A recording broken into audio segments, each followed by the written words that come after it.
Assalamu alaikum. In this video, how to add a stroke to a shape in Photoshop. Let's get started.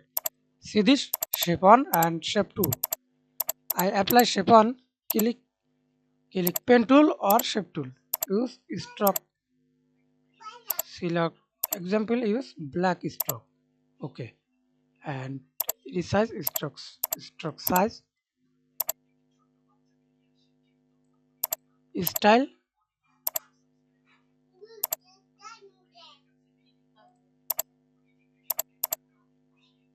outside. Okay. And again apex stroke. Stroke color